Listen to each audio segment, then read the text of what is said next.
जय हिंद मेरे दोस्तों, आपका स्वागत है आपके अपनी यूट्यूब चैनल प्रीतम अकादमी परिवार में। मैं हूं सूरज कुमार। तो कैसे हैं आप लोग? आई होप कि आप लोग अच्छे होंगे, स्वस्थ होंगे, साथ ही साथ पढ़ाई कर होंगे। तो आज के इस वीडियो में हम लोग जो झारखंड पॉलिटेक्निक का आपका जो 2024 में एंट्रेंस एग्जाम होने वाला है उसके लिए 30 मोस्ट इंपॉर्टेंट एमसीक्यू क्वेश्चंस करेंगे, जिसमें से सबसे पहले 15 फिजिक्स का होगा, फिर 15 केमिस्ट्री का होगा। और साथ ही साथ हिंदी इंग्लिश दोनों में तो आपको टेंशन लेने वाली बात किसी भी तरह से नहीं है, ठीक है। और ये सभी प्रश्न 2019 में आए हुए प्रश्न सब है। तो एक प्रकार से आपका PYQ प्रीवियस ईयर क्वेश्चंस भी कवर हो रहा है। और ये सभी प्रश्न मैं इसे लेकर आ रहा हूँ क्योंकि अपने आप में ये बहुत ज़्यादा संभावना लेकर आते हैं कि इस साल भी आएगा, ठीक है। और मैंने अगले वीडियो में ये भी बोला था कि थोड़ा मोड़ा हिंदी में मिस्टेक करता ही करता है, ठीक है। बाकी इंग्लिश आपका प्रॉपर रहता है, तो इसलिए थोड़ा मोड़ा इंग्लिश में भी हाथ पैर मार लीजिएगा, ठीक है। जैसे कि मैंने अगले वीडियो में ही ये 2019 का 115वां नंबर का फिजिक्स क्वेश्चन कराया था, जिसमें देख लो यहाँ पे ए नंबर का ऑप्शन इंडिगो इसका सही होता था। परंतु इंडिगो का हिंदी क्या होता है पता है? जामुनी होता है। परंतु यहाँ पे देखो ना, ए नंबर का ऑप्शन में यहाँ नीला लिखा हुआ है। ये दोनों अलग अलग चीज़ है। नीला का इंग्लिश ब्लू होता है, ठीक है। तो भाई साहब देखा जाए तो ए नंबर का ऑप्शन सही है। हिंदी में देखा जाए तो इंडिगो सही है, और नीला में अगर देखा जाए, अगर हिंदी में देखा जाए तो आपका नीला सही है, और इंग्लिश में देखा जाए तो इंडिगो सही है, ठीक है। मैंने एक सही है, कोई गड़बड़ी नहीं है, परंतु ऐसा नहीं करना चाहिए। उसे प्रॉपर तरह से ट्रांसलेट करना चाहिए हिंदी को मैंने इंग्लिश के थ्रू से, या फिर इंग्लिश को हिंदी में प्रॉपर ट्रांसलेट करना चाहिए। पर कोई दिक्कत नहीं, जाने दो। फिलहाल हम लोग को क्या करना है, अभी क्वेश्चन करना है, ठीक है। तो देखो सबसे पहला प्रश्न आपके पास क्या लिखा है, the twinkling of a star is due to, यानी कि जो ट्विंकलिंग ऑफ अ स्टार है, यानी कि तारा का जो टिमटिमाहट होता है वो किस कारण से होता है? तो वायुमंडलीय अपवर्तन के कारण, यानी कि एटमॉस्फेरिक रिफ्रैक्शन के कारण। तो एक नंबर का ऑप्शन आपका करेक्ट हो जाएगा, ठीक है। देखिए 17 नंबर का प्रश्न, यानी कि 117 नंबर का प्रश्न में लिखा कि the scattering of light by the colloidal particle is Tyndall effect. ये डायरेक्टली डेफिनेशन बेस्ड क्वेश्चन है, ठीक है। कोलाइडल कणों द्वारा प्रकाश का प्रकीर्णन ही क्या कहलाता है? टिंडल प्रभाव कहलाता है, ठीक है। अब आपसे मेरा एक छोटा सा सवाल है, आप लोग जवाब दीजिएगा जरूर, ठीक है। मैंने तो पढ़ा हुआ है कि स्कैटरिंग का मतलब प्रकीर्णन होता है, और यहाँ पे क्या लिखा है देखिए, विकिरणन लिखा है। तो विकिरणन और क्या आपका जो प्रकीर्णन है वो दोनों एक ही चीज़ है कि अलग अलग है? आप लोग कमेंट करके मुझे ज़रूर बताइएगा। मेरे हिसाब से यहाँ आपका प्रकीर्णन होना चाहिए था। बाकी अगर विकिरणन है तो अगर सही है तो क्यों सही है, आप लोग कमेंट करके मुझे ज़रूर बताइएगा। तब जाहिर सी बात है कि विकिरणन और जो आपका स्कैटरिंग, यानी कि जो मैं बात कर रहा हूँ कि प्रकीर्णन, दोनों सेम ही चीज़ है क्या? आप लोग मुझे कमेंट करके ज़रूर बताइएगा, ठीक है। चलिए आगे बढ़ते हैं नेक्स्ट प्रश्न की ओर। देखिए यहाँ पे लिखा हुआ है कि the blue colour of the sky and the reddish of sun at sunrise and sunset is cause due to, यानी कि आकाश का नीला रंग और सूर्योदय और सूर्यास्त के समय सूर्य का लाल रंग का कारण होता है, या फिर सूर्य जो रक्ताभ दिखता है वो उसका क्या कारण है? तो सबको पता है वो क्या कारण है इसका। तो यहाँ पे भी आपका वही परिघटना, यानी कि स्कैटरिंग ऑफ लाइट, प्रकाश का प्रकीर्णन, यही करेक्ट होगा। तो एक नंबर का ऑप्शन आपको करेक्ट हो जाएगा। यहाँ भी देखो प्रकाश का परिकीर्णन ना छोड़ के विकिरण लिखा है। ऐसा क्यों किया आप लोग मुझे कमेंट करके जरूर बताइएगा अगर आपको आता है तो। परंतु आप लोग यही जरूर याद रख लीजिएगा कि स्कैटरिंग ऑफ लाइट, प्रकाश का प्रकीर्णन, इंग्लिश तो याद रख लीजिएगा, ठीक है। बाकी हिंदी कुछ भी हो उतना मतलब नहीं रखना है आपको, देखिए, क्योंकि हिंदी में गड़बड़ी करता है। देखिए 119 नंबर का प्रश्न लिखा है कि 1 एम्पियर करंट इज, या फिर मैं बोलूँ कि 1 एम्पियर विद्युत धारा है। सबसे पहली बात तो एम्पियर कैसा मात्रक होता है? करंट का, आई का। और आई का एक फॉर्मूला होता है Q/T, चार्ज अपॉन टाइम, ठीक है। प्रति एकांक समय में प्रवाहित आवेश को ही हम लोग क्या बोलते हैं? चार्ज बोलो, या फिर बोलो विद्युत धारा बोलते हैं, ठीक है।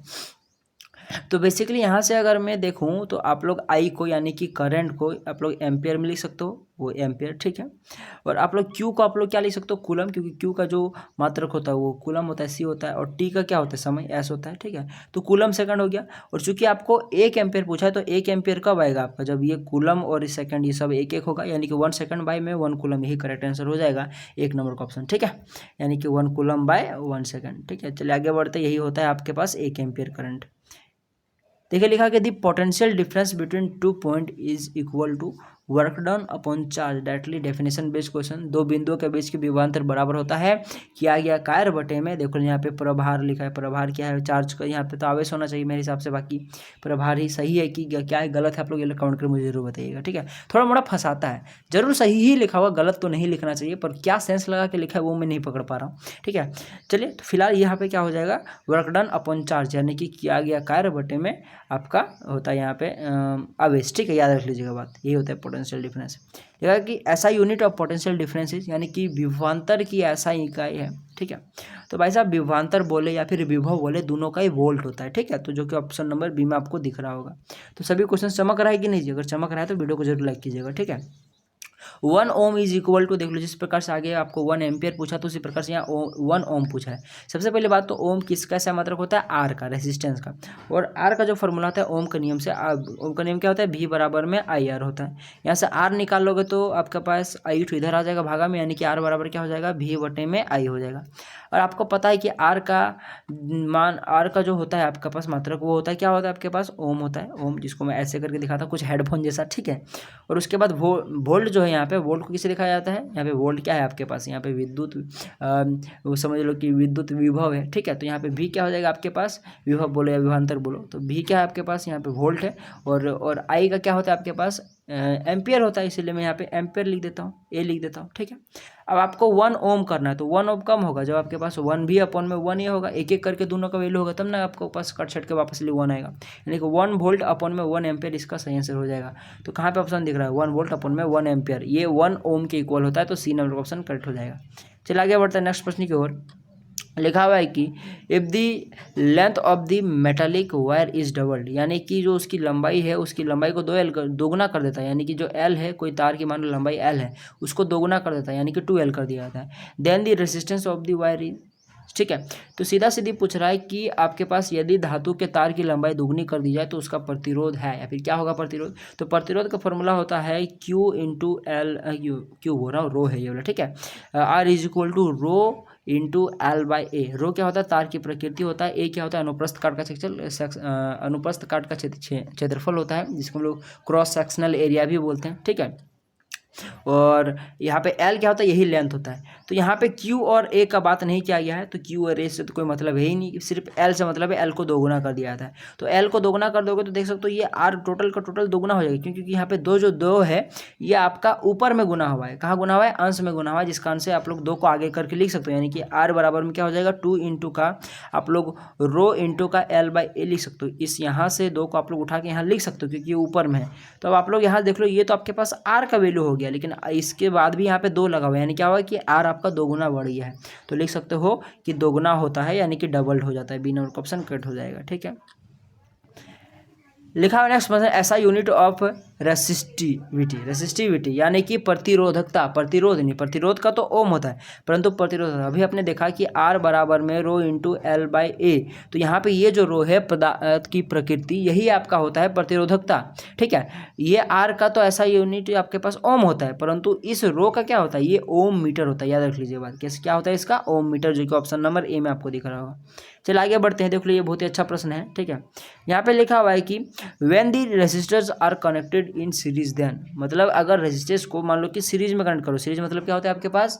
सीरीज मतलब होता है श्रेणी क्रम। कौन सा क्रम? श्रेणी क्रम, ठीक है। और समांतर क्रम बोलो या पार्श्व क्रम बोलो, उसको हम लोग क्या बोलते हैं? पैरेलल कॉम्बिनेशन, ठीक है। तो इसमें क्या होता है भाई साहब? यहाँ पे लिखा हुआ है कि current through each resistor is same, मतलब इसमें क्या होगा कि आप तुम्हारा करंट हर जगह पे सेम रहेगा, ठीक है। As the total current in the circuit, यानी कि टोटल सर्किट में जितना करंट होगा वो जोड़ जाड़ के देखो तो वो जितना आपका बैटरी में है वो सेम हो जाएगा उसकी, ठीक है। यानी कि टोटल करंट जो है आपका सर्किट, यानी देखो यहाँ पे लिखा है कि प्रत्येक प्रतिरोध की विद्युत धारा परिपथ में विद्युत धारा के समान होती है, यानी कि प्रत्येक प्रतिरोधों में जो विद्युत धारा होती है उन सभी को जोड़ दोगे तो जो सर्किट में ओवरऑल जो आपका करंट है उसके बराबर होता है। तो भाई साहब क्या ऐसा होता है? आप लोग कमेंट करके मुझे जरूर बताओ, तब तक मैं आपको आंसर बता देता हूँ। जी हाँ, यही करेक्ट होता है, क्योंकि आप लोगों ने पढ़ा होगा कि सीरीज कॉम्बिनेशन में या फिर मैं बोलूँ कि श्रेणी क्रम जो होता है संयोजन में, इसमें क्या होता है कि जो आपका जो आई होता है वो क्या होता है कि मतलब जो करंट होता है वो प्रत्येक प्रतिरोधों का करंट को अगर जोड़ दोगे तो कुल प्रतिरोध के कुल करंट के यानी कि आई के बराबर होता है, ठीक है। तो यही आपका करेक्ट आंसर हो जाएगा, ठीक है, ए नंबर का। बाकी यहाँ पे बी में लिखा है कि voltage across each resistor is same as the total voltage in the circuit, यानी कि टोटल वोल्टेज जितना है सर्किट का उतना ही होता है कि जो प्रत्येक प्रतिरोध है आपका उसका वोल्टेज का, यानी कि प्रत्येक प्रतिरोध में जितना वोल्टेज उसको जोड़ दोगे तो ओवरऑल सर्किट में जितना होता है उसके बराबर होता है क्या? ऐसा नहीं होता है। ऐसा किस में होता है? ऐसा आपका पैरेलल कॉम्बिनेशन में होता है, ठीक है। तो पैरेलल कॉम्बिनेशन पूछता है, यानी कि आपका समांतर क्रम या पार्श्व क्रम संयोजन, तब आपका ये करेक्ट होगा, तो इसीलिए फिलहाल ये तो करेक्ट हुआ नहीं और बाकी ऑप्शन भी नहीं होगा, आप लोग पढ़ के देख लेना। तो 1 नंबर का ऑप्शन आपको करेक्ट हो जाएगा। ठीक है, चला आगे बढ़ते लिखा है कि इक्विवेलेंट रेजिस्टेंस, जिसको हम लोग चलो आर क्यू मान लेते हैं। ठीक है, आर क्यू मान लेते हैं, आर क्यू है। ठीक है, या फिर आर पी जो भी है। ठीक है, of the parallel combination then two resistors R1 and R2 are connected in the parallel is equal to, यानी कि दो प्रतिरोधे मान लो R1 और R2। ठीक है, उसको कैसे जोड़ा गया, उसको समांतर क्रम या पार्श्व क्रम में जोड़ा गया। समांतर क्रम को पार्श्व क्रम बोलते हैं। मान लो कि इस प्रकार जोड़ा गया। ठीक है, एक तार गया इस प्रकार से और यहाँ पे R1 प्रतिरोध जोड़ा गया और यहाँ पे आपका R2 प्रतिरोध जोड़ा गया। ये आपका R1 है और ये आपका R2 है। ठीक है, तो इस प्रकार से जब इसको जोड़ा गया है तो कुल जो आपका प्रतिरोधक वो क्या होगा, आपको पता है कि जो आपका पैरेलल कॉम्बिनेशन होता है इसमें क्या होता है, जो आपका कुल प्रतिरोध होता है 1 में चलो कुल आर क्यू मान लेते हैं इसको, आर पी बराबर में क्या होगा, क्यू है चाहे पी है, चलो मैं पी मान लेता हूँ। R1 में आर पी बराबर क्या होता है 1 में R1 प्लस का 1 में R2, फिलहाल 2 ही है, बाकी 3 4 होगा तो और आप बढ़ाते जाना 1/R3 plus 1/R4 plus 1/R5, इस तरह करके बढ़ते चला जाता है। तो यहाँ से देख लो कि 1 में आर पी बराबर में क्या आ गया आपके पास, यहाँ से आप लोग एलसीएम लोगे तो R1 × R2 एलसीएम में आ जाएगा। ठीक है, तो ऊपर में आपके पास क्या बच जाएगा, इसको भागा दोगे तो हो जाएगा R2 हो जाएगा, प्लस का आपके पास यहाँ पे क्या हो जाएगा R1 हो जाएगा। तो कुल मिलाकर देख सकते हो R2 + R1 हो गया। तो R2 + R1 को आप लोग क्या लिख सकते हो, आप लोग आगे कर पीछे करके लिख सकते हो, R1 + R2 लिख सकते हो ना, कोई दिक्कत है नहीं। और नीचे में आपके पास क्या है R1 × R2। लेकिन देखो ये जो वैल्यू निकल कर आया आपके पास, ये जो वैल्यू निकल कर आया गया है आपके पास 1 में RP का वैल्यू निकल कर आया है। क्या निकल कर आया था आपके पास, R1 + का R2 अपॉन में R1 × का R2 ये निकल कर आया। परंतु आपको क्या निकालना है, RP निकालना है।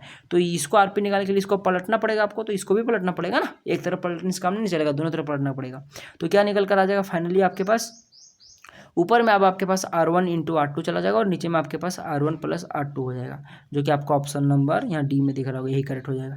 चला आगे बढ़ते हैं, लिखा है कि अकॉर्डिंग, देखिए यहाँ पे क्वेश्चन में लिखा है कि according to Joule's law of heating the heating generated due to electric current is given by, तो भाई साहब जनरेटर मैंने शायद गलती से पढ़ दिया। ठीक है, generated due to electric current is given by, तो जूल के उष्मा के सिद्धांत के अनुसार विद्युत धारा के कारण निर्मित उष्मा खाली घर के द्वारा दी जाती है। यानी सीधा सीधी आपको फॉर्मूला पूछा है, जूल के द्वारा दिया गया एच का फॉर्मूला हीट का, तो एच बराबर होता है I² RT होता है, सीधा सीधी याद रख लीजिएगा बात। तो आपको ऑप्शन नंबर ए में चमक रहा होगा, ये करेक्ट हो जाएगा। नेक्स्ट प्रश्न की ओर बढ़ते हैं, लिखा है कि 1 watt power is equal to, यानी कि अब 1 वाट पूछा है। वाट किसका होता है, वो विद्युत शक्ति का पी का फॉर्मूला होता है और पी का डायरेक्टली फॉर्मूला होता है कि VT होता है। क्या होता है, VT बोला आपके पास यहाँ पे क्या हो जाता है, VI हो जाता है। क्या होता है, VI, पी का फॉर्मूला डायरेक्टली होता है VI हो जाता है। और पी का तो W हो गया आपके पास, और V का क्या हो गया, VE हो गया, और आपके पास I का क्या हो गया आपके पास, एम्पियर हो गया। ठीक है, तो यहाँ से देख सकते हो अगर 1 वाट निकालना है तो 1 वाट बराबर क्या होगा, इन दोनों को आपको 1 1 लेना पड़ेगा, तभी ना होगा, क्योंकि दूसरा कुछ लोगे तो ये फ्रैक्शन में आ जाएगा या तो फिर मल्टीपल हो जाएगा, यहाँ समझे ना। तो इसलिए सबको 1 1 लेना पड़ेगा, तब ना आपके पास 1 वाट आएगा। तो 1 वोल्ट इंटू में 1 एम्पियर आपके पास हो जाएगा, जो कि आपको ऑप्शन नंबर में ए में दिख रहा है, ये करेक्ट हो जाएगा। 1 वोल्ट इंटू का 1 एम्पियर। लिखा कि the commercial unit of electricity energy is unit. क्या होता है कॉमर्शियल, जो आपका इलेक्ट्रिक एनर्जी जो कॉमर्शियल यूनिट होता है वो क्या होता है आपके पास, यूनिट ही होता है। ठीक है, जिसको हम लोग किलोवाट आवर बोलते हैं। क्या बोलते हैं, किलोवाट आवर, जो कि ऑप्शन नंबर में ये दिख रहा है। और 1 किलोवाट आवर बराबर में 1 यूनिट होता है, याद रख लीजिए बात। ठीक है, तो यूनिट बोलो या फिर किलोवाट आवर बोलो, बात बराबर ही है। ठीक है, देखिए नेक्स्ट प्रश्न यहाँ पे लिखा है कि तार की प्रतिरोधकता, क्या पूछा है, प्रतिरोधकता, यानी कि the resistance of the wire is directly proportional to its area of cross sectional, यानी कि जो आपका आर है, प्रतिरोध है, वो डायरेक्टली प्रोपोर्शनल है किसका, उसका क्रॉस सेक्शनल एरिया का, यानी कि ए का। तो ऐसा तो होता नहीं है। क्या होता है आपके पास, जो प्रतिरोध होता है आर होता है वो इन्वर्सली प्रोपोर्शनल होता है। किसका क्या प्रोपोर्शनल होता है, इन्वर्सली प्रोपोर्शनल होता है, इन्वर्सली प्रोपोर्शनल होता है 1 में ए का। यानी कि अनुप्रस्थ काट का क्षेत्रफल यानी क्रॉस सेक्शनल एरिया बढ़ेगा तो और प्रतिरोध घटेगा, और अगर आपका ए अगर घटेगा तो प्रतिरोध बढ़ेगा। यानी कि तार जितना मोटा रहेगा उसका प्रतिरोध उतना ही कम होगा, यानी उसमें इलेक्ट्रिसिटी ज़्यादा अच्छा फॉलो होगा, और तार जितना ही पतला होगा उसका प्रतिरोध उतना ज़्यादा होगा, उसमें इलेक्ट्रिसिटी उतना ही कम फॉलो होगा। ठीक है, तो ये क्या हो जाएगा कि inversely proportional to its area of cross sectional, यही करेक्ट हो जाएगा। तो इस प्रकार से हम लोगों ने फिजिक्स का 15 क्वेश्चंस कर लिया। अब चलिए हम लोग केमिस्ट्री पर आते हैं। लिखा कि प्लास्टर ऑफ पेरिस, जिसको हम लोग POP बोलते हैं, क्या बोलते हैं, पॉप, POP भी बोलते हैं प्लास्टर ऑफ पेरिस को। ठीक है, तो ये क्या है भाई साहब, इसका सीधी सीधी फॉर्मूला पूछा तो होता है कैल्शियम सल्फेट CaSO4 इंटू का हाफ H2 होता है, हाफ H2। याद करो मैंने पहला ही वीडियो में बोला था कि इसमें प्लास्टर और पेरिस में हाफ होता है और जिप्सम में यहाँ पे बस हाफ की जगह पे 2 हो जाता है, ठीक है। तो आंसर में जो आपको पास यहाँ पे C नंबर में दिख रहा है यही करेक्ट हो जाएगा। नेक्स्ट प्रश्न की ओर बढ़ते, देखो यहाँ पे लिखा कि the ability of metal to be drawn into thin wire is called, यानी कि धातुओं को पतली तारों में खींचने की क्षमता को क्या कहते हैं, उसको हम लोग तन्यता बोलते हैं, ठीक है। पर यहाँ ऑप्शन में तो दिख नहीं रहा है, तो यहाँ पे भाई साहब उसको डक्टाइलिटी, ठीक है, याद रख लीजिए बात, लचीलापन या फिर तन्यता भी ऑप्शन में दिख सकता था। ये कुछ भी दिखे इस प्रकार से तो आप लोग मार दीजिएगा, ठीक है। चलिए आगे बढ़ते हैं। यहाँ पे यह कि blank is most malleable metal, malleable metal का मतलब ये होता है अधातुवर्धनीय, ठीक है, माने उसको पीट कर पतले चादर के रूप में बदलना। तो याद रख लीजिएगा सबसे ज़्यादा सोना होता है, AU होता है, उसके बाद AG होता है। तो AG तो ऑप्शन में है नहीं, तो सबसे पहले सोना है, तो इसीलिए इसी को मार दो, ठीक है। ये मिलेबल सबसे ज़्यादा मेटल है, ये सबसे ज़्यादा अधातुवर्धनीय धातु है, ठीक है। 1 ग्राम सोना को आप लोग याद रख लीजिएगा बात, अगर मैं तन्यता की बात करूँ यानी कि अगर डक्टालिटी का बात करूँ तो 1 ग्राम सोना को आप लोग 2 किलोमीटर लंबे तार तक खींच सकते हो, ठीक है। चलिए आगे बढ़ते हैं। यहाँ पे 69 क्वेश्चन में यह है कि blank is non metal but it is lustrous, lustrous मतलब क्या होता है, चमकीला, यानी कि एक गैर धातु, यानी कि एक ऐसा धातु जो चमकीला होता है। तो सबको पता है कि आयोडीन, ठीक है, आयोडीन, ग्रेफाइड, ये सब होता है, ठीक है। तो डी नंबर का ऑप्शन कट हो जाए, क्योंकि ये सभी क्या अपवाद है केमिस्ट्री के, ठीक है। केमिस्ट्री है वहाँ अपवाद है, याद रख लीजिए बात। यहाँ पे लिखा कि blank does not react with cold water, यानी कि कौन ठंडे पानी से अभिक्रिया नहीं करता। तो भाई साहब सोडियम तो अपने आप आग बबूला आदमी, इसको गर्म पानी में डालोगे तो बहुत दिक्कत है, ठंडा पानी में डाल दो तो भी रिएक्ट करता, तो गर्म पानी में डालोगे तो क्या होगा सोच के देख सकते हो। कैल्शियम भी करता है, आपका पोटेशियम भी करता है, परंतु मैग्नीशियम नहीं करता है, ठीक है। क्यों ऐसा होता है, क्योंकि मैग्नीशियम क्या होता है कि मैग्नीशियम को पानी में डालने पर वो ऑक्साइड के बनाता है, ऑक्साइड का एक परत बना लेता है, और अब मैग्नीशियम ऑक्साइड का परत पानी में अविलय होता है, जिस कारण से अब मैग्नीशियम ऑक्साइड के अंदर पानी नहीं जा पाता है, ठीक है, तो वो रिएक्ट नहीं कर पाता। चलिए आगे बढ़ते हैं नेक्स्ट प्रश्न की ओर। देखा यहाँ पे manganese react with very dilute HNO3 to evolve dash gas, कौन सा गैस निकालेगा जब मैग्नीज यानी कि Mn जब आपका रिएक्ट करेगा HNO3 के साथ। तो याद रख लीजिए बात, उतना दिमाग लगाने का जरूरत ही नहीं है, पता है कि मैग्नीज एक मेटल है, धातु है, और HNO3 एक अम्ल है। तो कभी भी धातु अगर अम्ल के साथ अभिक्रिया करे तो क्लास 10 याद करो, वो लवण बनाता है और साथ ही साथ हाइड्रोजन गैस मुक्त करता है। तो सीधा सही बात कर दो कि ये नंबर का ऑप्शन हाइड्रोजन कट हो जाएगा। इस प्रकार से आप लोग करेक्ट कर सकते हो। चलिए आगे बढ़ते हैं। यह है कि दी ऑर्डर ऑफ रिएक्टिविटीज़, यानी कि सक्रियता क्रम का क्रम में आपको सजाना है, बढ़ते क्रम में, या फिर सीधा से देखो ना कौन सा सही है। तो सक्रियता श्रेणी आपको सबसे पहले याद होना चाहिए। तो वैसा जिसमें से सबसे सक्रिय मेटल सबसे पहले आता है आपके पास के पोटेशियम, फिर आपके पास सोडियम Na आता है, फिर कैल्शियम आता है, उसके पास Mg आपके पास मैग्नीशियम आता है, उसके बाद आपके पास एल्युमिनियम आता है, उसके बाद आपके पास जिंक आता है, उसके बाद आपके पास Fe फेरस लोहा आता है, उसके बाद Pb लेड आता है, उसके बाद Cu कॉपर आता है, कॉपर आने के बाद आपके पास लास्टली Ag यानी कि चांदी आता है, उसके बाद लास्ट में Au आता है। सबसे कम Au और Ag होता है।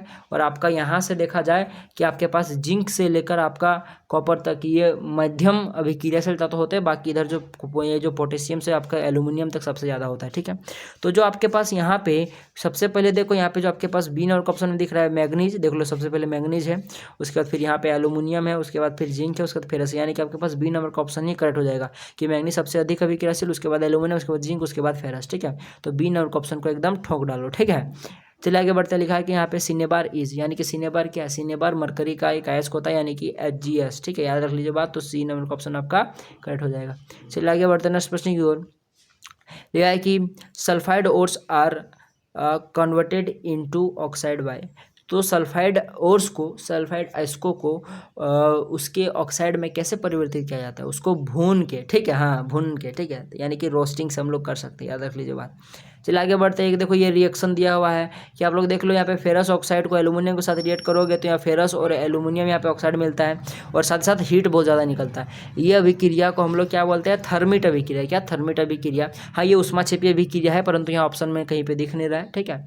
तो बेसिकली याद रख लीजिएगा, इस अभिक्रिया का उपयोग रेल के पटरियों के दरारों को जोड़ने में, रेल के पटरियों को जोड़ने में, और भी ऐसे बड़े बड़े धातुओं की जगह में क्या कर दिया, जोड़ने के लिए उपयोग किया जाता है, थर्मिट अभिक्रिया का उपयोग, ठीक है। तो चलिए डायरेक्टली याद रख लीजिएगा ये थर्मिट अभिक्रिया है। चलिए आगे बढ़ते हैं नेक्स्ट प्रश्न की ओर। और ऐसा क्वेश्चन और एक बार आता है, और ये क्वेश्चन आया भी हुआ है कि एलो इस प्रकार से दे देगा और यहाँ पे ये एल्यूमिनियम तो खाली कर देगा, बोलेगा कि इस अभिक्रिया को बाकी ये सब आपको दे देगा, ठीक है, और ये भी खाली कर देगा लास्ट वाला Al2O2 को, ठीक है, और बोलेगा कि बताइए खाली घर को भरिए। ये अभिक्रिया आपका रेल की पटरियों को जोड़ने में उपयोग किया जाता है। तो याद रख लीजिएगा, उसमें फेरस ऑक्साइड को आपके पास एल्यूमिनियम के साथ रिएक्ट कराया जाता है, ठीक है। चलिए आगे बढ़ते, लिखा है कि यहाँ पे silver articles become black after some time when expose to air, यानी कि आप लोग सिल्वर को हवा के संपर्क में छोड़ देते हो तो वो धीरे धीरे काला पड़ जाता है। दिस इज बिकॉज ऑफ, ये किस कारण से होता है, किसके कोटिंग के कारण होता है, तो सिल्वर होता है, यानी जो चांदी होता है, चांदी के ऊपर में सिल्वर सल्फाइड का एक अयस्क लग जाता है, ठीक है, एच सिल्वर सल्फाइड का आपके पास क्या होता है, एक कोटिंग हो जाता है, एक परत चढ़ जाता है, जिस कारण से वो काला दिखने लगता है, ठीक है। चलिए आगे बढ़ते हैं नेक्स्ट प्रश्न की ओर। कांस्य यानी कि bronze is an alloy of, यानी कि ब्रॉन्ज मिश्र धातु है, किसका, तो याद रख लीजिए बात, कॉपर और ये आपका कॉपर और टीन का होता है, यानी कि Cu और Sn का, ठीक है, याद रख लीजिए बात, बी नंबर ऑप्शन कट हो जाएगा। नेक्स्ट प्रश्न की ओर बढ़ते हैं। यहाँ पे लिखा है कि dash is an alloy using for welding electric wires, यानी कि इलेक्ट्रिक तारों को, बिजली के तारों को जोड़ने के लिए किस मिश्र धातु का उपयोग करते हैं, तो सोल्डर का उपयोग करते हैं, ठीक है, इसका उपयोग करते हैं सोल्डर का। यहाँ पे मिलाप लिखा है, पता नहीं मिलाप क्या, शायद सोल्डर का ही हिंदी नाम है, मुझे भी नहीं पता है, मुझे इंग्लिश पता है क्योंकि मैंने अधिकतर इंग्लिश पढ़ा हुआ है, ठीक है, तो इस कारण से मुझे थोड़ा सा हिंदी में मेरा भी थोड़ा सा यहाँ पे दिक्कत है, क्योंकि इसलिए मैं बोल रहा हूँ कि इंग्लिश में थोड़ा मोड़ा देखिएगा, ठीक है, इंग्लिश को जरूर थोड़ा मोड़ा कर लीजिएगा। और सोल्डर जो होता है, सोल्डर किससे किससे मिलकर बना होता है, आप लोग क्या मुझे बता सकते हो कि मैं बता दूँ, बताइए। तो याद रख लीजिएगा, मैं बता ही देता हूँ, सोल्डर को हम लोग टाका भी बोलते हैं, क्या बोलते हैं, टाका भी बोलते हैं, तो ऑप्शन में टाका भी दिख सकता था हिंदी में, ठीक है। और ये जो होता है, ये आपका सीसा, यानी कि सीसा और आपका टीन का मिश्रण होता है, याद रख लीजिएगा, ठीक है। चलिए आगे बढ़ते हैं नेक्स्ट प्रश्न की ओर। Blank is a major component of CNG, यानी कि सीएनजी का मुख्य घटक है, तो सीएनजी में ऐसे प्राय बहुत सारे होते हैं, परंतु मुख्यतः मीथेन CH3, याद रख लीजिए बात, ठीक है, CH4 होता है, ठीक है, तो आपके पास ए नंबर ऑप्शन करेक्ट हो जाएगा। नेक्स्ट प्रश्न की ओर बढ़ते हैं। For the hydrogenation of vegetable oils blank is use as catalyst, ठीक है, तो कैटलिस्ट के रूप में हम लोग वेजिटेबल ऑयल्स को, जो कि एक हाइड्रोकार्बन होता है, ये असंतृप्त हाइड्रोकार्बन होते हैं वेजिटेबल ऑयल्स, इसको संतृप्त करने के लिए, क्योंकि हाइड्रोजनेशन रिएक्शन में क्या होता है कि इसमें हाइड्रोजन ऐड हो जाता है, ठीक है, तो भाई साहब ताकि उसको आप लोग एल्केन बना पाओ, यानी कि उसको संतृप्त हाइड्रोकार्बन बना पाओ, ठीक है, तो सीधा ये सब आप लोग पढ़िए, उतना दिमाग खराब नहीं करना, तो सीधा याद रख लीजिएगा कि हाइड्रोजनेशन रिएक्शन कराने के लिए वेजिटेबल्स ऑयल्स का क्या एक उत्प्रेरक का उपयोग किया जाता है, कौन सा, निकेल उत्प्रेरक का, बी नंबर ऑप्शन कट हो जाएगा, ये आप लोग क्लास 10 का है, एनसीईआरटी में। आगे बढ़ते हैं, यहाँ पे लिखा हुआ है नेक्स्ट प्रश्न। ऐसे हमारा 30 क्वेश्चन तो हो गया, पर ये क्वेश्चन भी पढ़ाई देता हूँ। देखो, हाइड्रोजनेशन ऑफ इथेनॉल इज, यानी कि इथेनॉल का निर्जलीकरण, यानी कोई अभिक्रिया में जल का निकालना ही वो होता है निर्जलीकरण अभिक्रिया, ठीक है, सीधा सीधी में समझ लो कि इथेनॉल से जल को निकालने पर क्या प्राप्त होता है, तो वो इथिन प्राप्त होता है, ठीक है। तो इस प्रकार से मैंने आपको टोटल देखा जाए तो एक प्रश्न ज़्यादा ही करा दिया, कोई दिक्कत है नहीं, आपको और भी मैं वीडियो दूंगा, टेंशन लेना आपको, ठीक है। तो इस प्रकार से आप लोग क्या कर सकते हो कि आप पूरा तैयारी कर सकते हो। तैयारी करने के लिए आपको क्या करना पड़ेगा, हमारे साथ जुड़ना पड़ेगा, और जुड़ने के लिए आपको क्या करना पड़ेगा, चैनल को सब्सक्राइब करना पड़ेगा, और साथ ही साथ बेल का आइकन पर ऑल जरूर कर लीजिएगा, ठीक है। तो चलिए मिलेंगे अगले वीडियो में, तब तक के लिए जय हिंद, जय भारत, और आपका दिन शुभ हो।